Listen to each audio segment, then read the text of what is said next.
Hello and welcome to Colorado Triathlete. We're here today with Ironman Coeur champion Andy Potts. So Andy, let's go back a couple of years to your first Hawaii Ironman race.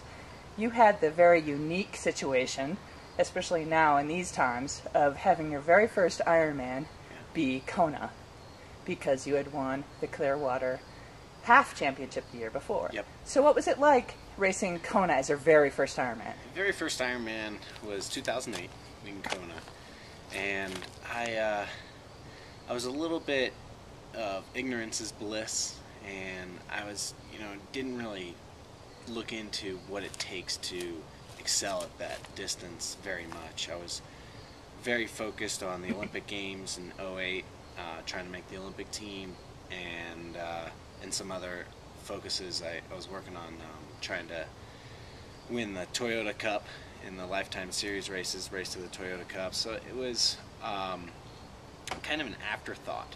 I didn't actually fully commit to doing Kona until August of that year, and it took me some time because I had to decompress from not making the Olympic team, and I knew that it's such a huge race that if there were any doubts in why you didn't want to do the race, if they creep into your head on the lava fields, then that's going to be just a recipe for disaster.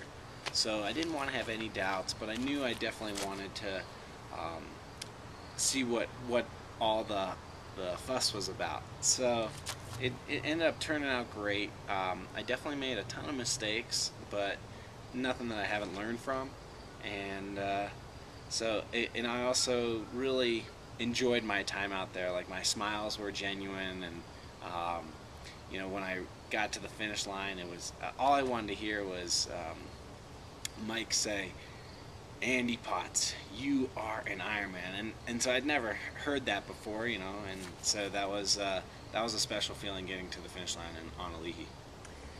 So I'm sure you were, but what did it feel like? Was it exciting to be the top American your first try? Yeah, that was just kind of icing on the cake, and I wanted to kind of showcase what I was capable of doing, but also, maybe show a lot of promise out there. And I was actually in flux with my major sponsor at the time, so I wanted to kind of show a good light and say, hey, listen, I can do something special here if you want to get behind me and support me. And that's when actually Tier came on board after they saw that performance, and Tier was like, hey, we've been watching you for years, and we'd love to help you reach your potential and get to your best. So I think that actually helped, and it kind of catapulted me into longer distance racing career. Well, by virtue of your top 10 finish in 2008, you were able to get a slot in 2009 without having to do another Ironman. Right. Also your second Ironman Yeah. was Kona. Yep. And you'd had some personal hurdles to overcome last Sure. year in the race, but you were still able to finish ninth. Did you get that ninth place with less training than you wanted to? Were you still feeling injured? How did that go? Yeah, I wanted a lot more out of 2009. Not that a top 10 finish in Kona is anything to shake your head at or be ashamed of. I was certainly very proud of that performance. I think what made me the most proud of that performance was the fact that it wasn't my best day. It wasn't the easiest day. Nothing really came easy that day, and I was still able to claw and fight my way into the top 10. I remember around mile 16, I was sitting in about 13th, 14th place, and I thought to myself, I really don't want to do another one of these to come back here next year.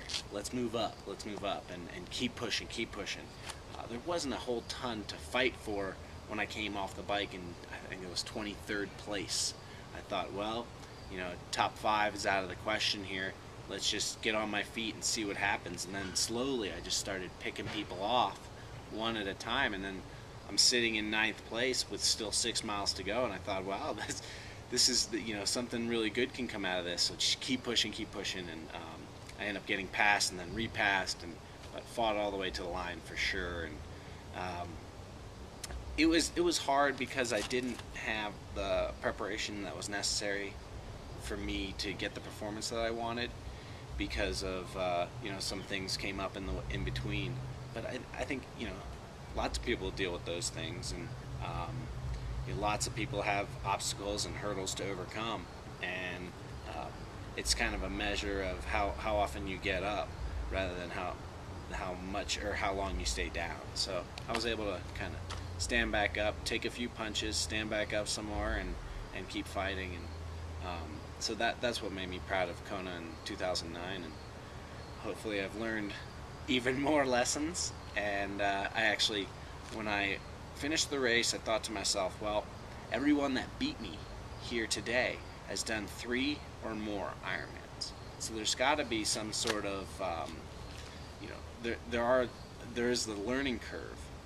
You can excel at Ironman with doing a couple, but to really reach the personal achievement and personal pinnacle, you're going to need a little bit more under your belt. So is that why you decided to do Coeur d'Alene even though you didn't have to? Yeah, I didn't have to do Coeur d'Alene, but we used it as a learning experience. My coach and I looked at the race calendar and thought, hey, listen, this is a perfect race for us.